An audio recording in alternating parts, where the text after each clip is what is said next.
आता आपल्या आवडत्या मालिकेचे संपूर्ण भाग मालिका प्रसारित झाल्यानंतर लगेचच पाहू शकता पूर्णपणे मोफत फक्त सन नेक्स्ट वर। अहो जागीरदार साहेब, चला खाली आणि थांबवा ते लग्न। चला खाली। हे लग्न आता नाही थांबवता येणार।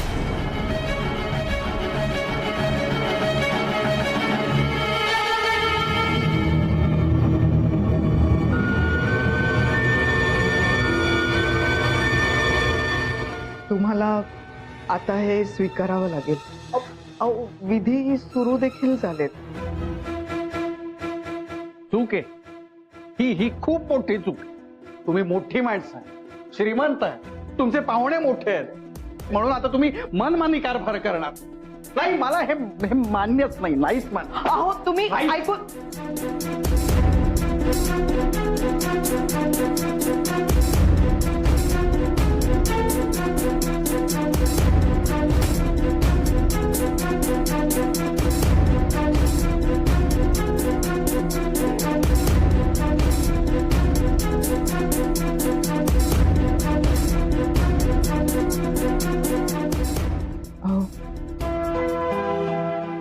मला माहिती आहे दोन्ही कुटुंबांच्या अब्रूसाठी तुम्ही हो म्हणालात, पण खाली खूप पाहुणे आहेत, अनेक पाहुणे येतील, तुम्ही किमान मांडवा।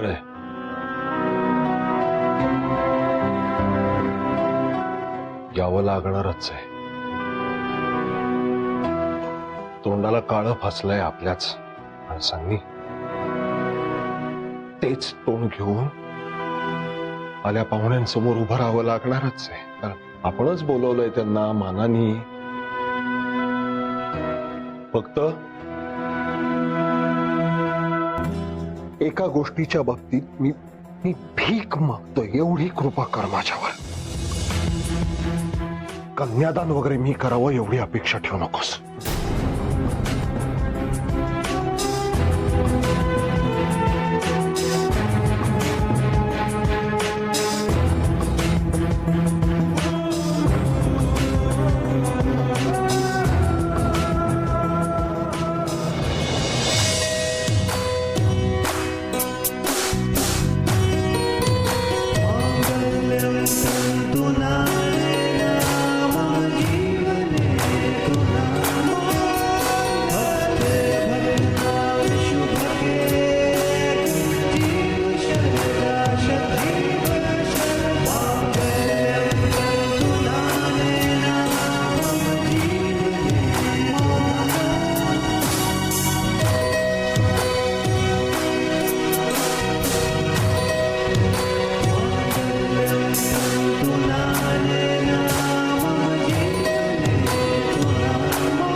माझं आणि शुभदाचं लग्न झालं तेव्हा तेव्हा काय परिस्थिती होती आपली? प्रयत्न खूप करत होतो मी, हाती काही लागत होतं. ती आयुष्यात आली आणि ही भरभराट सुरू झाली, यश मिळायला लागलं, घरात संपत्ती, पैसा यायला लागला.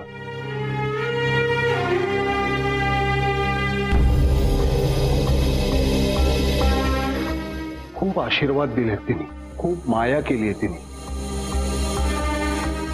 आणि हा तिचा आशीर्वाद, ही माया तिची त्या मंगळसूत्रात आहे.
शोभिताई, अर्पिता, तुझी लेक, तिचं लग्न लागलं ग. तू आहेस, तू आहेस ग. नाहीतर मी केवढी मोठी चूक केली होती. चूक नाही, पाप घडलं होतं माझ्या हातून. अर्पिताचं प्रेम मी प्रियाच्या ओटीत टाकलं होतं. पण ताई, ताई तू आहेस ग. काही गोष्टी ना शोभिताई आपण घडवून आणू शकत नाही, त्या घडतात. तुला माहिती शोभिताई, अर्पिताच्या हातावरच्या मेहंदीवर तिच्या नवऱ्याच्या नावाचा आद्याक्षर लिहिलं जाणं, तिला नवऱ्याची उष्टी हळद लावणं, आणि हो म्हणजे माझा हात होता त्यात. पण ताई तू गौरी हार पूजला जाणं हे तिच्याच हातून नकळतपणे घडून गेलं ग. तुला सुद्धा हेच हवं होतं ना ग. आणि आपल्या आईला, तिला सुद्धा हेच हवं होतं. तुला माहितीये का, तो नील आला ग देवासारखा धावून. आणि शेवटच्या क्षणी आपली अर्पिता युवराजची बायको झाली. श्रुतीताई, तुझे आशीर्वाद असेच कायम दोघांच्या पाठीशी राहू देत. त्यांचा संसार न खूप सुखाचा होऊ दे. कायम अशीच तुझ्या पाठीशी राहा ग.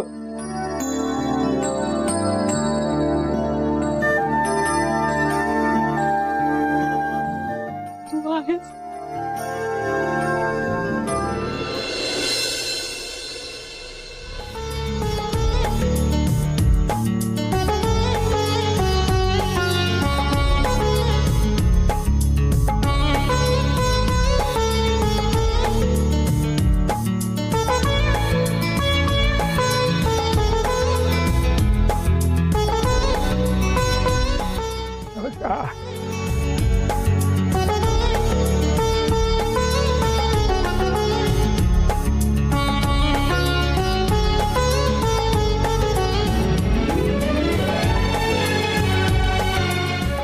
प्रथम, अरे थकलास की काय?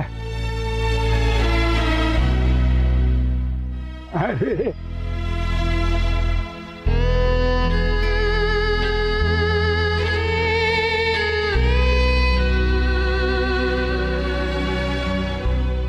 किती वर्षांनी भेटतोय ना. हो, त्यामध्ये शुभदा असताना आपली शेवटची भेट झाली होती. त्यानंतर आता बरं, ओळख करून देतो तुमची. हे आमचे जावई बापू समीरराव महाले. नमस्कार. नमस्कार. आणि ही आमची 2 नंबर मुलगी ओवी. नमस्कार. नमस्कार. काका नमस्कार कर. हे राहू दे. असू दे. बरं, आता तुमची लेक आणि जावई बापूंची ओळख करून द्या.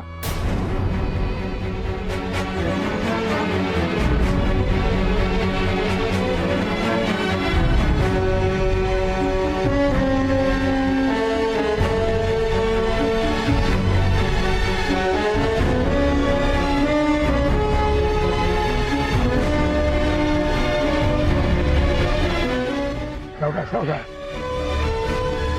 हे जावई बापू युवराज कुबेर. नमस्कार. नमस्कार. अभिनंदन.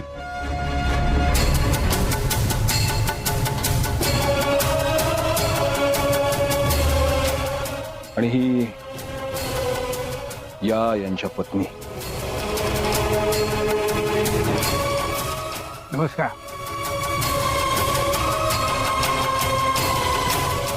अभिनंदन. अर्पिता. अर्पिता, वा.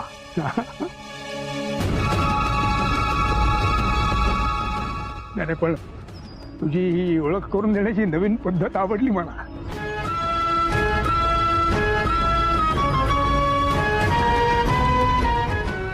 कारण आता ही काय फक्त तुझी मुलगीच नाही, त्या नवीन घराची होणारी सून देखील आहे. वा. अभिनंदन. कशाला? युवराज आता तुझा जोडीदार आहे. त्यांच्या घरची फक्त सून नाही, ती त्यांची लेक हो. जसे तुझे आई बाबा आहेत तसेच युवराजचे आई बाबा तर तुझे आई बाबा होऊ देत. बाकी तुझ्या या आयुष्यामध्ये या नवीन प्रवासासाठी माझ्याकडून खूप खूप शुभेच्छा.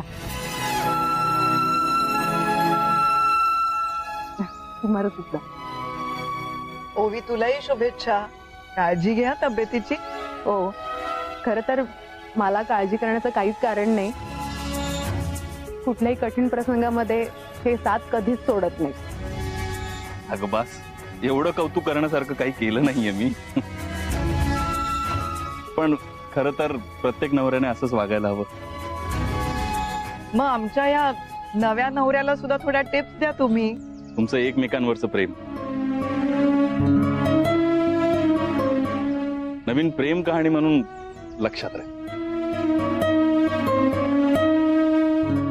आता तुम्ही आयुष्याच्या नवीन प्रवासाला सुरुवात करताय. त्या प्रवासात अर्पिताने न मागता सगळी सुख दिली आणि तिची सगळी दुःख तुझी करून घे. समीरजी, आमचा युवराज आहे ना, आम्हाला खात्री आहे तो सुद्धा चांगला नवरा होईल आणि हिची तितकी चांगली काळजी घेईल. नक्कीच. अरे, नवऱ्याची ही जबाबदारी असतेच. पण मुलीचं लग्न झालं म्हणून बापाची ही जबाबदारी संपत नाही शेवटपर्यंत.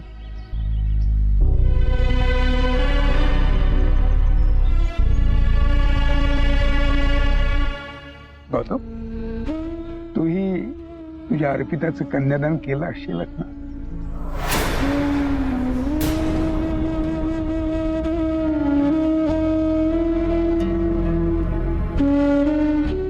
पण खरंच कन्यादानानंतर सुद्धा बापाचं कर्तव्य आयुष्यभर राहतं.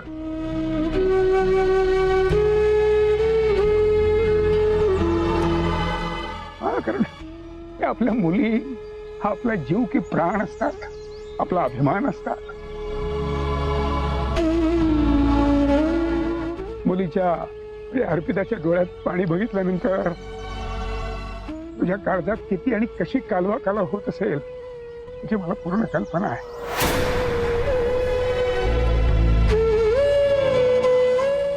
मला सुद्धा माझ्या मुलींचं दुःख अजिबात बघवत नाही, अजिबात.